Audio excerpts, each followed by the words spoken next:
नमस्कार भारत, आप देख रहे हैं एवी न्यूज और मैं हूं राकेश कुमार।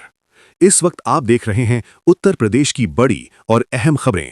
तो बने रहिए एवी न्यूज के साथ, क्योंकि यहां मिलती है खबर, वो भी पूरी सच्चाई के साथ। चलिए शुरू करते हैं आज की बड़ी खबरें। ऐसी ही ताज़ा, भरोसेमंद और ज़मीनी खबरें देखने के लिए हमारे चैनल को सब्सक्राइब करें और कमेंट बॉक्स में अपने ज़िले का नाम ज़रूर लिखें, ताकि हम आप तक आपके ज़िले की हर बड़ी खबर पहुंचा सकें। सीएम योगी आदित्यनाथ का बड़ा बयान सामने आया है। मुख्यमंत्री योगी ने कहा कि उत्तर प्रदेश की खुशहाली में उद्योग सबसे बड़ा साथी हैं। उन्होंने साफ शब्दों में कहा कि राज्य सरकार उद्योगों को सस्ती और आसानी से उपलब्ध जमीन देगी, ताकि निवेशक बिना किसी रुकावट के अपने प्रोजेक्ट शुरू कर सकें। सीएम योगी ने यह भी कहा कि औद्योगिक विकास से न सिर्फ प्रदेश की अर्थव्यवस्था मजबूत होगी, बल्कि लाखों युवाओं को रोजगार भी मिलेगा। सरकार का लक्ष्य है कि यूपी को देश का सबसे बड़ा निवेश केंद्र बनाया जाए। मुख्यमंत्री ने भरोसा दिलाया कि उद्योगों के लिए नीतियां सरल, प्रक्रिया पारदर्शी और माहौल पूरी तरह सुरक्षित होगा। सीएम योगी का कहना है, जब उद्योग आगे बढ़ेंगे तभी उत्तर प्रदेश आगे बढ़ेगा। ट्रक ड्राइवरों के लिए मुख्यमंत्री योगी आदित्यनाथ का बड़ा और अहम फैसला सामने आया है। सीएम योगी ने ट्रक ड्राइवरों की नियमित स्वास्थ्य जांच सुनिश्चित करने के निर्देश दिए हैं। मुख्यमंत्री ने कहा कि ट्रक ड्राइवर प्रदेश की अर्थव्यवस्था की रीढ़ हैं, जो दिन रात सड़कों पर रहकर आपूर्ति व्यवस्था को मजबूत बनाए रखते हैं। ऐसे में उनकी सेहत की अनदेखी नहीं की जा सकती। सीएम योगी ने अधिकारियों को निर्देश दिया है कि हाईवे, ट्रांसपोर्ट हब और लॉजिस्टिक पार्कों पर स्वास्थ्य शिविर लगाए जाएं, ताकि ड्राइवरों की समय समय पर जांच हो सके। इससे न सिर्फ बीमारियों की समय रहते पहचान होगी, बल्कि सड़क हादसों में भी कमी आएगी। मुख्यमंत्री ने साफ कहा, स्वस्थ ट्रक ड्राइवर ही सुरक्षित सड़क और मजबूत उत्तर प्रदेश की गारंटी है। लखनऊ से बड़ी खबर सामने आ रही है। बजट को लेकर जहां एक और अलग अलग वर्गों की प्रतिक्रियाएं सामने आ रही हैं, वहीं सरकारी कर्मचारियों के लिए एक सख्त चेतावनी भी जारी की गई है। जानकारी के मुताबिक प्रदेश में 68,000 से ज्यादा सरकारी कर्मचारियों ने अब तक अपनी प्रॉपर्टी डिटेल्स जमा नहीं की हैं। सरकार ने साफ कर दिया है कि यदि तय समय सीमा तक संपत्ति विवरण नहीं दिया गया तो जनवरी महीने की सैलरी रोकी जा सकती है। अधिकारियों का कहना है कि ये कदम पारदर्शिता और जवाबदेही सुनिश्चित करने के लिए उठाया गया है। सरकार चाहती है कि हर कर्मचारी अपनी संपत्ति का पूरा और सही ब्यौरा दे, ताकि सिस्टम में किसी भी तरह की गड़बड़ी को रोका जा सके। वहीं बजट पर प्रतिक्रिया देते हुए कर्मचारी संगठनों का कहना है कि सरकार को समय और प्रक्रिया को और सरल बनाना चाहिए। अब सबकी नजरें इस बात पर टिकी है कि तय समय सीमा तक कितने कर्मचारी अपनी डिटेल्स जमा करते हैं।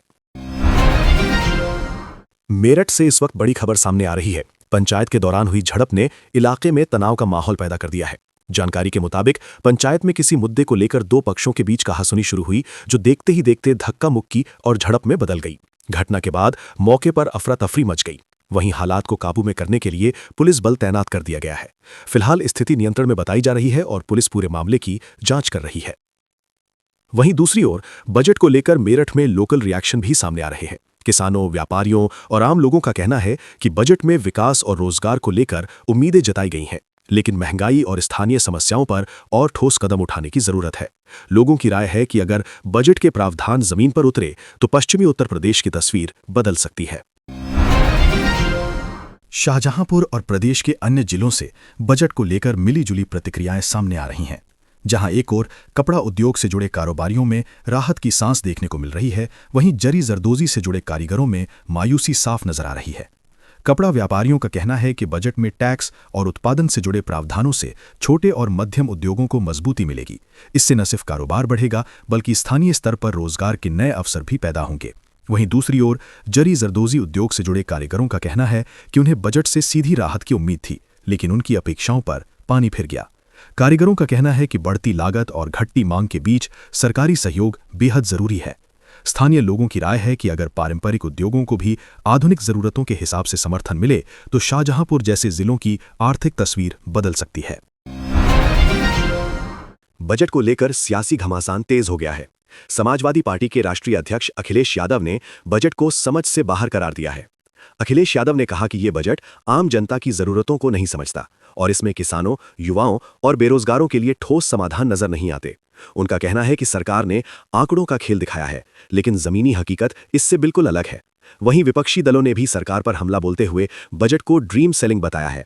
विपक्ष का आरोप है कि बजट में बड़े बड़े वादे तो किए गए हैं, लेकिन उनके क्रियान्वयन को लेकर कोई स्पष्ट रोड मैप नहीं है। विपक्ष का कहना है कि ये बजट उम्मीदें बेचने का दस्तावेज बनकर रह गया है, जबकि आम आदमी महंगाई, रोजगार और राहत की आस लगाए बैठा है। अब सवाल यही है कि क्या ये बजट सपनों की उड़ान है या फिर हकीकत से दूर एक और वादा।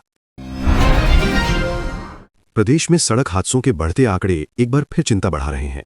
ताज़ा रिपोर्ट के मुताबिक 2025 में उत्तर प्रदेश के कई जिलों में सड़क दुर्घटनाओं और मौतों की संख्या में इजाफा दर्ज किया गया है और इनमें आगरा जिला भी शामिल है। आंकड़ों के अनुसार तेज रफ्तार, ओवरलोडिंग और यातायात नियमों की अनदेखी हादसों की सबसे बड़ी वजह बनती जा रही है। खासतौर पर हाईवे और व्यस्त शहरी सड़कों पर दुर्घटनाओं की संख्या लगातार बढ़ रही है। स्थानीय प्रशासन का कहना है कि सड़क सुरक्षा को लेकर जागरूकता अभियान और सख्त कार्रवाई की जा रही है, लेकिन इसके बावजूद हालात पूरी तरह काबू में नहीं आ पाए हैं। वहीं आम लोगों का कहना है कि बेहतर ट्रैफिक व्यवस्था, स्पीड कंट्रोल और सड़क सुधार के बिना हादसों पर लगाम लगाना मुश्किल है। ये सवाल अब भी बना हुआ है, आखिर कब सुरक्षित होंगी हमारी सड़कें और कब थमेगा ये सिलसिला।